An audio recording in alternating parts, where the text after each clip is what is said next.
Yo, what is going on YouTube? I am Germ here. Now, I know that I already posted the rebuilding TSM video where I called it a 2022 offseason breakdown of TSM, but one, people really liked that video. That video did super well, got a ton of awesome comments, ton of likes, ton of views. People were saying how much they loved it. Obviously there's a ton of TSM fans out there. There's a ton of people who are just curious of what TSM is going to do. There's a ton of fans of just off-season speculation and rumors and theory crafting rosters and all this different stuff. That's something that I love to do and I love to talk about, and I want to, build up a viewership that likes that too, because those are things I want to talk about. So I want to, connect with people who like hearing that and like commenting about that and everything. But also, there's just so much happening every single week. There's new ideas, new things coming out all the time. So I'm constantly getting new ideas.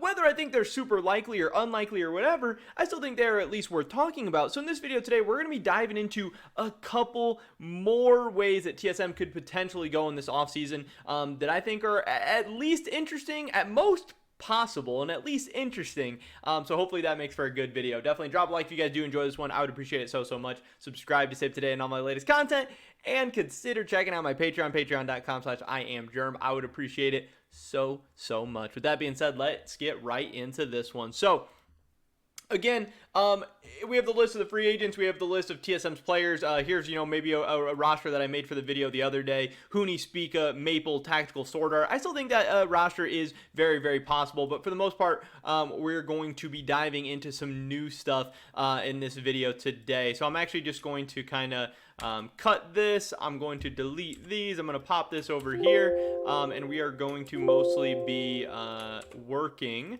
from this side over, because again, there are some very unlikely kind of roster moves out here, but I'm not a guy who likes saying that there's hardly ever will I say there's a 0% chance of anything. I really don't like talking in absolutes, because I think it just leaves you in a position where you have the chance of looking very dumb when something does happen.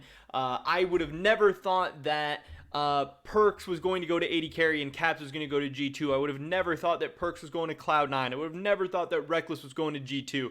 And if I can see, if we can see Caps to G2 with Perks going to 80 carry, then I'm not going to say that there's a 0% chance that Evil Geniuses will sell Danny, like some people are trying to say. So that's just something to keep in mind. Do I think some things are very unlikely? Yes, but I don't think that means we're not allowed to talk about them, that we're not allowed to just kind of think of what it would be like if that stuff did happen. And I don't think that means we can't have discussions about it still. So at the end of the day, keep that in mind. So one of the most recent ideas that I actually heard that I thought was pretty interesting revolves around Mr. Huni right here. So we know in the past Huni has talked about, or at least hinted at, potentially role swapping. There's the video of Huni telling Spica that when he a couple off seasons ago, he was like, they asked him if he wanted to role swap to mid.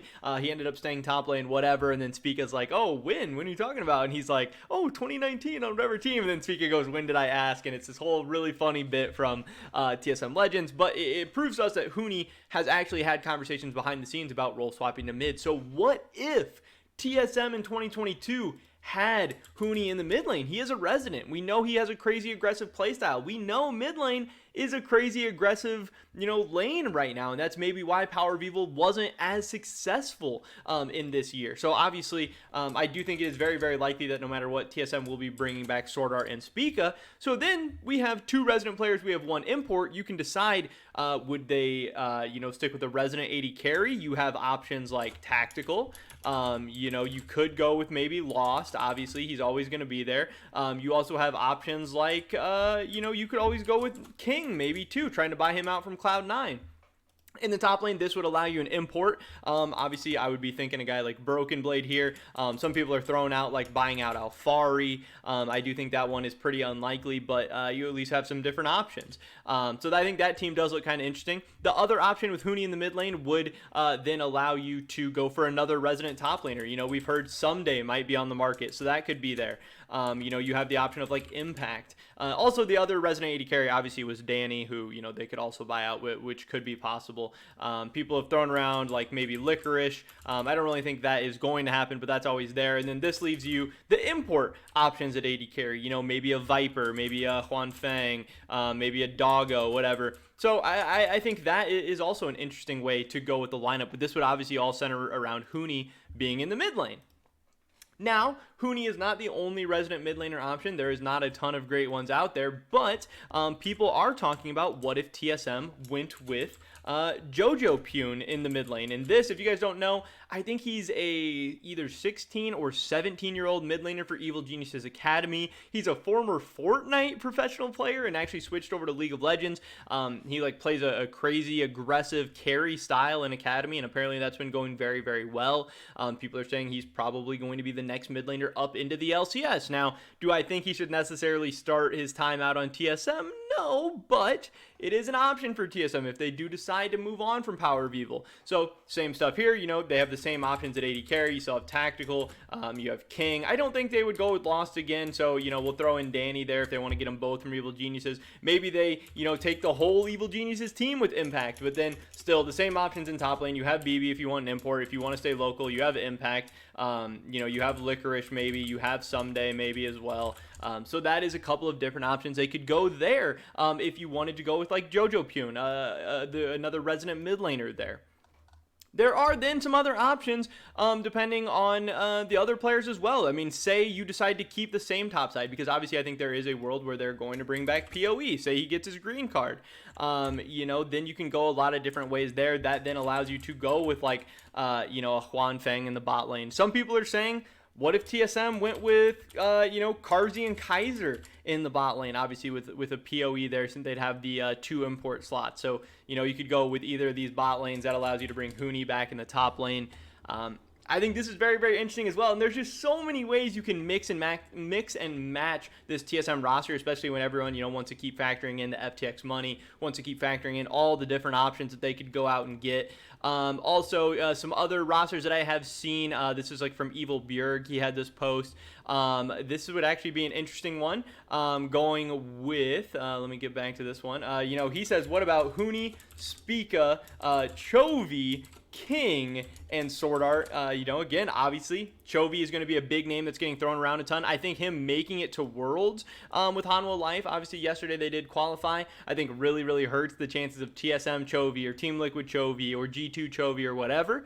But we'll see. Maybe if they don't get out of play-ins, maybe that could also be something that is realistic. Maybe that could be something that is a possibility. I still really think that if TSM imports in the mid lane, it will be to a guy like Maple. But yeah, I really think King and Danny both deserve to be talked about a lot more, because Evil Geniuses, maybe they will decide to sell them off. Who knows? Maybe they want to buy low and sell high. We've seen Cloud9 do that with a ton of people in the past, and it's been pretty successful.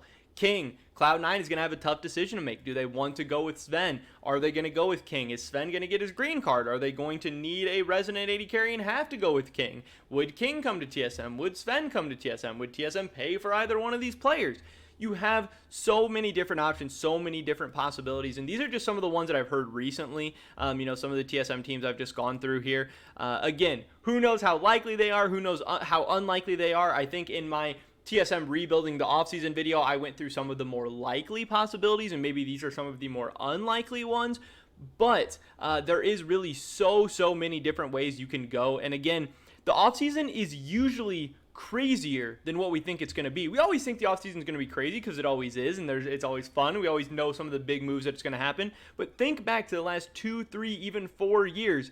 Every single offseason, there's been at least 1, if not 2, if not 3 moves that nobody saw coming. So before you flame me or whoever else that you see post an idea on Twitter or on YouTube or on Reddit or whatever, just stop, take a second, think. 1, who cares? It's League of Legends, it's video games at the end of the day. 2, you have no idea what's going to happen and what's not going to.